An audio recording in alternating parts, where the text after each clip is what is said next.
আসসালামু আলাইকুম। হিয়া হাইতু সাহাবা হইতে পড়া হচ্ছে হজরত আদি ইবনে হাতেম রাজানকে দাওয়াত প্রদান। হজরত আদি ইবনে হাতেম রাজান বলেন, রসুল্লাহ সাল্লাহ সাল্লামের মদিনায় হিজরত থেকে অথবা নবুয়াত দাবির খবর শুনে আমার খুব খারাপ লাগিল। সুতরাং আমি দেশ ত্যাগ করিয়া রোমে চলিয়া গেলাম। অপরে অতে আছে আমি রোম সম্রাট কাউসারের নিকট চলিয়া গেলাম। তারপর আমার এই রোমে অবস্থান রাসূলুল্লাহ সাল্লাল্লাহু আলাইহি ওয়াসাল্লামের হিজরত অপেক্ষা অধিক খারাপ লাগিতে লাগিল।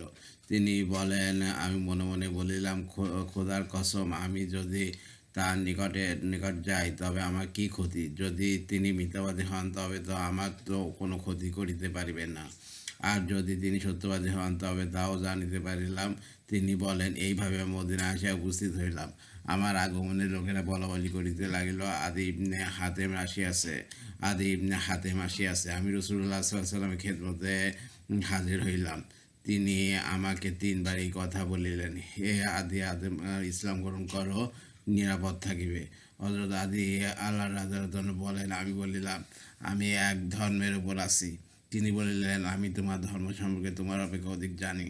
আমি বলিলাম, আমার ধর্ম সম্পর্কে আমার অপেক্ষা আপনি অধিক জানেন? তিনি বললেন, হ্যাঁ, তুমি রাকুসিয়া সম্পদভুক্ত নও কি? ওরা খ্রিস্টান ও সাবিন সম্পদের মাঝামাঝি এক ভিন্ন ধর্মাবলী সম্প্রদায়, আর তুমি তোমার কমের গণিমত এক চতুর্থাংশ গ্রাস করিয়া লও, এমন নহে কি? আমি বললাম, জি হ্যাঁ। তিনি বললেন, অথচ চতুর্থাংশ লওয়া তোমার ধর্মে তোমার জন্য হালাল নহে, এমন নহে কি? আমি বললাম, জি হ্যাঁ। হযরত আদি আল্লাহ রাদিয়াল্লাহু বলেন, রাসূলুল্লাহ সাল্লাল্লাহু আলাইহি ওয়াসাল্লাম এইটুকু বলতেই আমি মনের দিক থেকে নরম হইয়া গেলাম। অথবা রাসূলুল্লাহ সাল্লাল্লাহু আলাইহি ওয়াসাল্লাম বললেন, শোনো, ইসলাম গ্রহণের পথে কোন জিনিস তোমাকে বাধা দিতেছে আমি তাও জানি। তুমি ভাবিতেছ দুর্বল ও অসহায় লোকেরা তাহার অনুসরণ করিতেছে এবং সমগ্র আরব মিলিয়া তাহাদিগকে একদিকে ফেলিয়া দিয়াছে, অথবা সমগ্র আরব তাহাদিগকে আক্রমণের লক্ষ্যস্থল বানায় রাখিয়াছে। তুমি কি হীরা শহর সম্পর্কে জানো? আমি বললাম, দেখি নাই, তবে নাম শুনিয়াছি। তিনি বলিলেন, সেই পাক জাতের কসম যার হাতে আমার প্রাণ, আল্লাহ তাআলা অবশ্যই এই দিনকে একদিন পূর্ণতা দান করিবেন এবং এমন নিরাপত্তা কায়েম হইবে যে তুমি দেখিবে পদ্মাসীন মেয়ে লোক হীরা শহর হইতে একাকী নিয়ে আসিয়া আল্লাহর ঘর তপ করিবে, তার সহিত কেউ থাকিবে না। অবশ্যই কিসরা ইবনে হুরমুজের ধন ভাণ্ডার অধিকার করা হইবে। হযরত আদি রাদিয়াল্লাহু বলেন, আমি বিস্মিত হইয়া জিজ্ঞাসা করিলাম, কিসরা ইবনে হুরমুজের ধন ভাণ্ডার? তিনি বলিলেন, হ্যাঁ, কিসরা ইবনে হুরমুজের ধন ভাণ্ডার বা দৌলতের এমন প্রাচুর্য হইবে যে উহা গ্রহণ করার মতো লোক পাওয়া যাইবে না। হযরত আদি ইবনে হাতেম রাদিয়াল্লাহু এই ঘটনা শুনাইবার পর বলিলেন, দেখো, এই সেই পদ্মাসীন মেয়ে লোক হীরাত হইতে সঙ্গীহীন অবস্থায় আসিয়া আল্লাহর ঘর তপ করিতেছে। আর কিসরা ধন ভাণ্ডার যাহারা অধিকার করিয়াছিলেন, আমিও তাহাদের মধ্যকার একজন ছিলাম। সেই পাক জাতের কসম যার কুদরতি হাতে আমার প্রাণ, তৃতীয়টিও অর্থাৎ মাল দৌলতের প্রাচুর্য অবশ্যই ঘটিবে, কারণ রাসূলুল্লাহ সাল্লাল্লাহু আলাইহি ওয়াসাল্লাম তা ইরশাদ করিয়াছেন বিধান। অপর রেওয়াতে আছে, হযরত আদি ইবনে হাতেম রাদিয়াল্লাহু বলেন, আমি আগ্রাব নামক স্থানে ছিলাম। এমন অবস্থায় রাসূলুল্লাহ সাল্লাল্লাহু আলাইহি ওয়াসাল্লামের ঘোড়সওয়ার দল আসিয়া আমার ফুফু সহ কিছু লোককে গ্রেপ্তার করিয়া লইয়া গেল। রাসূলুল্লাহ সাল্লাল্লাহু আলাইহি ওয়াসাল্লামের সম্মুখে হাজির করিল। গ্রেপ্তারকৃত সকলকে যখন কাতার করিয়া তার সম্মুখে দাঁড় করানো হইল, তখন আমার ফুফু বলিলেন, ইয়া রাসূলুল্লাহ, আমার সাহায্যকারী প্রতিনিধি দূরে সরিয়া গিয়াছে, সন্তান সম্পন্ন শেষ হইয়া গিয়াছে এবং আমি বৃদ্ধ অবস্থায় পরিণত হইয়াছি। খেদমত করার মতো শক্তিও আমার নাই। সুতরাং আমার উপর দয়া করুন, আল্লাহ আপনার উপর দয়া করিবেন। রাসূলুল্লাহ সাল্লাল্লাহু আলাইহি ওয়াসাল্লাম জিজ্ঞাসা করিলেন, তোমার সাহায্যকারী প্রতিনিধি কে? তিনি বললেন, আদি ইবনে হাতেম। রাসূলুল্লাহ সাল্লাল্লাহু আলাইহি ওয়াসাল্লাম বলিলেন, সেই ব্যক্তি যে আল্লাহ ও তার রাসূল হইতে পলায়ন করিয়াছে। ফুফু বলেন, অথবা তিনি আমার প্রতি দয়া করিলেন। তারপর যখন রাসূলুল্লাহ সাল্লাল্লাহু আলাইহি ওয়াসাল্লাম ফিরিয়া যাইতে লাগিলেন, তখন তার পার্শ্ববর্তী এক ব্যক্তি, আমাদের ধারণা মতে তিনি হযরত আলী রাদিয়াল্লাহু ছিলেন।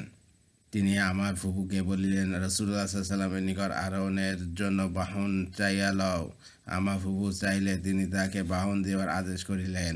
হযরত আলী রাদিয়াল্লাহু বলেন, অতঃপর আমার ফুফু আমার নিকট আসিয়া বলিলেন, তুমি এমন কাজ করিয়াছ, তোমার পিতা থাকলে কখনো এমন করিতেন না, অর্থাৎ তোমার ন্যায় আমাকে একা ফেলিয়া পালাইয়া যাইতেন না। তারপর বলিলেন, ইচ্ছাই হোক বা তার ভয়ের দরুনই অনিচ্ছাই হোক, তুমি অবশ্যই তার নিকট যাও, কারণ অমুক তার নিকট গিয়াছে, তার দয়া লাভ করিয়াছে, অমুক গিয়াছে, সেও তার দয়া লাভ করিয়াছে। হজরত আদি রাদিয়াল্লাহু আনহু বলেন, আমি রাসূলুল্লাহ সাল্লাল্লাহু আলাইহি ওয়াসাল্লামের খেদমতে হাজির হইলাম।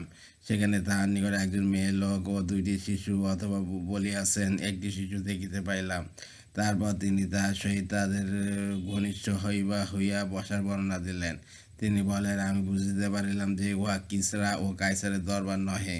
রাসূলুল্লাহ সাল্লাল্লাহু আলাইহি ওয়াসাল্লাম তাকে বললেন, হে আদি ইবনে হাতেম, তুমি কি কারণে পলাইয়া বেড়াইতেছ? তুমি কি এই জন্য পালাইতেছো যে লা ইলাহা ইল্লাল্লাহ বলিতে হইবে? তবে কি আল্লাহ ব্যতীত আর কোনো মাবুদ আছে? তুমি কি এই জন্য পালাইতেছো যে আল্লাহু আকবার বলিতে হইবে? তবে কি আল্লাহ আজ্জা ওয়াজাল্লা অপেক্ষা বড় কোনো জিনিস আছে? হযরত আদি রাদিয়াল্লাহু আনহু বলেন, আমি ইসলাম গ্রহণ করিলাম এবং দেখিলাম যে রাসূলুল্লাহ সাল্লাল্লাহু আলাইহি ওয়াসাল্লাম চেহারা খুশিতে উজ্জ্বল হইয়া উঠিল। তিনি বললেন, যাদের উপর আল্লাহ তাআলার গজব নাজিল হইয়াছে তারা হইল ইহুদিগণ, আর যারা পথভ্রষ্ট হইয়াছে তারা হইল খ্রিস্টানগণ। আর হযরত আদি রাদিয়াল্লাহু আনহু বলেন, অথবা লোকেরা রাসূলুল্লাহ সাল্লাল্লাহু আলাইহি ওয়াসাল্লামের নিকট কিছু চাইল, তাহার নিকট দিবার মতো কোনো জিনিস ছিল না, বিদায় তিনি সাহাবা কেরাম রাদিয়াল্লাহু আনহুকে দান করিতে উৎসাহ দিলেন এবং আল্লাহ তাআলার হামদ ও সানার পর বলিলেন, আম্মাবাদ, হে লোক সকল, তোমরা প্রয়োজন অতিরিক্ত মাল খরচ করো, যে পার 1.5 সের পরিমাপ পাত্র বিশেষ, অথবা উহা হইতে কম, এক মুষ্টি অথবা উহা অপেক্ষা কম হইলেও খরচ করো। বর্ণনাকারী শোভা রহমতুল্লাহ বলেন, আমার যতখানি মনে পড়ে তিনি ইয়াও বলিয়াছেন, একটি খেজুর অথবা এক টুকরা খেজুর হইলেও খরচ করো, তোমাদের প্রত্যেকের আল্লাহ সহিত সাক্ষাৎ হইবে এবং আমি যে রূপ বলিতেছি এই রূপ আল্লাহ তাআলা তাকে জিজ্ঞাসা করিবেন, আমি কি তোমাকে দেখাশোনার শক্তি দান করি নাই? আমি কি তোমাকে মাল আওলাদ দান করি নাই? তখন সে সামনে পিছনে ডানে বামে তাকা দেখিবে, কিন্তু সে কিছুই পাইবে না। আগুন হইতে বাঁচিবার জন্য ঢাল স্বরূপ সে আপন মুখমণ্ডল ব্যতীত আর কিছুই পাইবে না। সুতরাং এক টুকরা খেজুর দেওয়া হইলেও সেই আগুন হইতে আত্মরক্ষা করো। আর যদি এক টুকরা খেজুরও না পাও, তবে অন্ততপক্ষে নম্বর ভাষায় দ্বারা হইলেও আত্মরক্ষা করো। আমি তোমাদের জন্য অবমাননার ভয় করি না। অবশ্যই আল্লাহ তাআলা তোমাদেরকে সাহায্য করিবেন ও প্রচুর পরিমাণে দান করিবেন, এবং অথবা বলিয়াছেন, এত বিদায় দান করিবেন যে পদ্মানসীন মেয়ে লোক এখানে হীরা ও ইয়াসরাব অর্থাৎ মদিনার মধ্যবর্তী স্থান অথবা উহা অপেক্ষা দূরে সফর করিবে, কিন্তু তার মালামাল চুরি হইবার কোনো ভয় হয়ে থাকিবে না। বিদা হজরত জিল জাওশান জিবাবি রাদিয়াল্লাহু আনহুকে দাওয়াত প্রদান। হযরত জিল জাওশান রাদিয়াল্লাহু আনহু বলেন, রাসূলুল্লাহ সাল্লাল্লাহু আলাইহি ওয়াসাল্লাম বদর যুদ্ধ হইতে অবসর হইবার পর আমি কারহা নামক ঘোড়ার একটি বাচ্চা লইয়া তাহার নিকট আসিলাম এবং বলিলাম, হে মুহাম্মদ, আমি আমার কারহার বাচ্চা লইয়া আসিয়াছি, আপনি উহা গ্রহণ করুন। তিনি বলিলেন, আমার উহার প্রয়োজন নাই, তবে তুমি যদি চাও আমি উহার বিনিময়ে বদর যুদ্ধে পাওয়া উন্নত মানের একটি বর্ম তোমাকে দিতে পারি। আমি বললাম, আমি তো আজ উহা উন্নত মানের কোনো ঘোড়ার বিনিময়েও দিব না। রাসূলুল্লাহ সাল্লাল্লাহু আলাইহি ওয়াসাল্লাম বলিলেন, আমার উহার প্রয়োজন নাই। তারপর বললেন, হে জিল জাওশান, আর তুমি মুসলমান হইয়া যাও না কেন? তুমি এখন মুসলমান হইয়া গেলে ইসলামে যারা প্রথম তাদের মধ্যে সামিল হইয়া যাইতে। আমি বললাম, না। তিনি বললেন, কেন? হযরত জিল জাওশান রাদিয়াল্লাহু আনহু বলেন, আমি বলিলাম, আমি দেখতেছি আপনার কওম আপনাকে অস্বীকার করিতেছে। তিনি বলিলেন, বদরে তাদের পরাজয়ের কেমন সংবাদ পাইছো?